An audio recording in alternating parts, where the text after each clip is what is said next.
So with the old scraper design, the metal can get really weak and bend with the rocks, and actually the scraper can break in half and completely come off.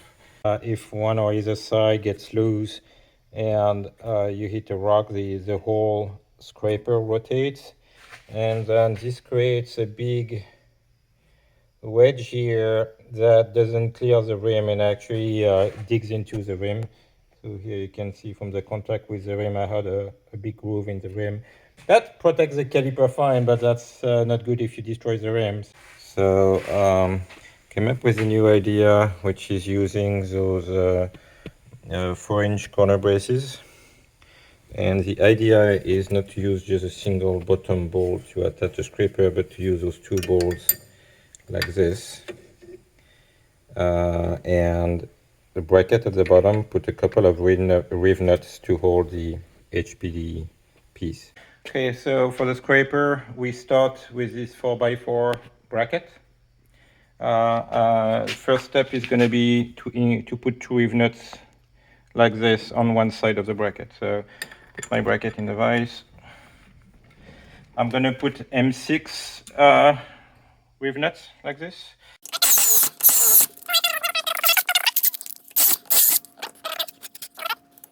I use these reeve nuts with the quick thread in, up, tighten, release, put the next one, thread it in, tighten, release, and here we are done. We have our bracket with our two M6 reeve nuts.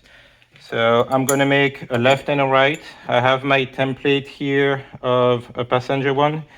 So one thing I'm going to do, if you see the edge here that needs to be notched, and here I'm going to enlarge the hole to be able to put the caliper bolt here, cut the bracket here, and drill the second hole for the other side of the bracket. And here, to clear the shape of the caliper, I'm going to have to grind a little bit here because there is a notch in the caliper here. So here, this is the first caliper bolt. I'm putting it in to align the two brackets. So here I'm going to mark where I need to cut the bracket. And I'm going to put the center for the second hole. That's it. Here we go.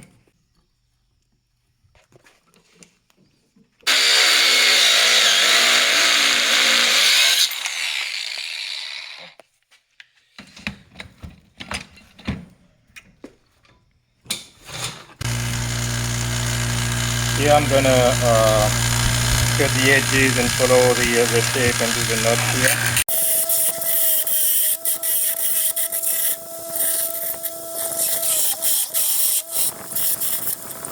That's for passenger side. So here I made the mirror of it. So this one is actually gonna go on driver side. So if I'm gonna put it like this, the notch I did on this side is gonna go on the driver side. So that cut will probably depend on the shape of the rims you are using. All the rims are not shaped the same way. So you might have to adjust and grind more or less depending on the shape of the rim.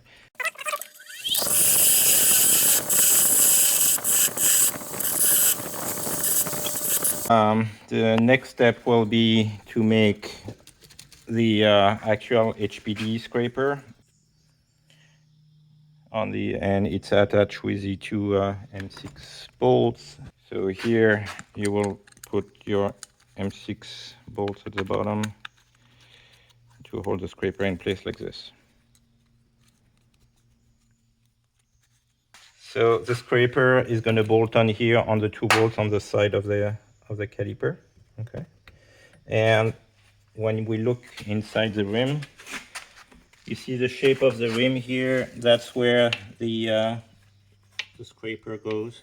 You see here the rim is flat on that section, but here with the shape of the rim that is going in, that's why we have the cut this way. It's to follow the shape of the rim here, and the scraper scrapes the rim like this. For the the scraping side here, I'm using a 1/4 inch thick ultra high molecular weight PE. Here I have my sheet of a 1/4 inch HPE. What I'm gonna do is cut several of those. So the size is 5 inch and 3/8 long, 1 inch and 3/8 of width. And you can also use another one of your existing one and draw around. Passenger and driver are going to be mirror of each other. I first cut the rectangle, and then I grind down what I don't need. So I'm going to cut those two with my plastic cooking wheel. So I use this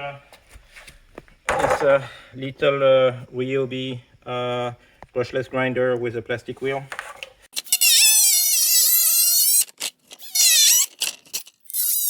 There we go. So here I have my two plates. You can see similar to the first one. I'm gonna take my template to mark down the holes so that I can drill the holes. And I center the first one, and the other one I give a little bit of leeway so that I can adjust it in the car exactly where I need, so that it doesn't scrape too hard on the against the rim.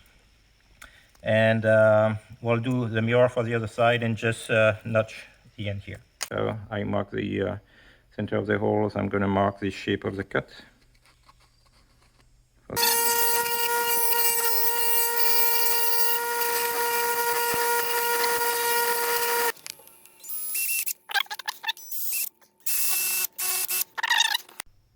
So here I made a couple of spares so that we can bolt them in the car. I'm going to show you how to bolt that in the car.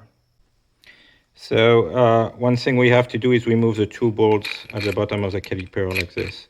So if you have the caliper in the car, you will have to remove the bottom bolt and loosen the top one so that you can rotate the caliper. Oh, my bottom bolt is failing. Okay. You can rotate the caliper up so that you can get the bolt out without hitting the sway bar and link. And you can do that in the car. Just loosen the top, remove the bottom bolt so that you can turn the caliper.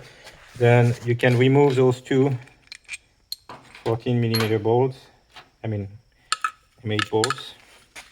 And here you can see the notch comes that we did is to clear this shape in the caliper. So here I'm going to take my bottom bolt, I take the top bolt, and if I do that, you realize that here it's not flush. There is the bottom bolt is further, so I'm going to have to fill the gap. I just use a couple of washers like this as spacers.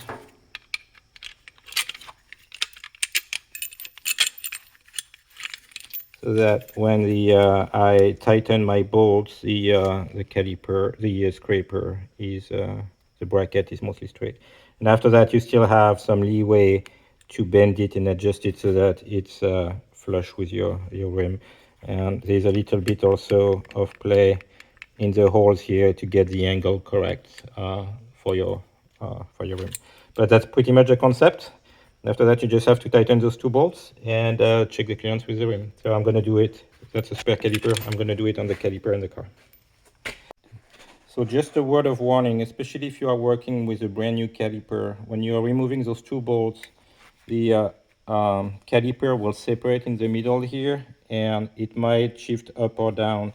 So you have to be careful when you put the bolts back in. Start with one bolt. Usually I start with the top to realign both sides of the caliper. When it's an older caliper that is scraped like this, it's not going to move because both shapes are kind of grabbing each other. But a brand new one, when it's really nice and smooth, it will kind of twist. So you will have a hard time getting the bolts right in and realign. So make sure you start with one and then start the other, and then you can tighten everything. So here I'm arriving toward the end. Up. Both are tight. I'm gonna put my caliper back in place. So next time, if you still have the shield here, just remove it, because I mean you could still do a cut in it to clear for the scraper, but those things anyway rust and rattle. It's just a few spot welds, so the ones that are still in place, you can just punch them out, and this way you will have the clearance here for the scraper. Okay, so we tighten the two bolts of the caliper is in place. So now I'm going to put the rim on and check that the scraper is flush with the rim. You see we are scraping just the edge of the rim. You can see some here. Yeah, so you can see the scraper here, ready flush with the rim. Okay.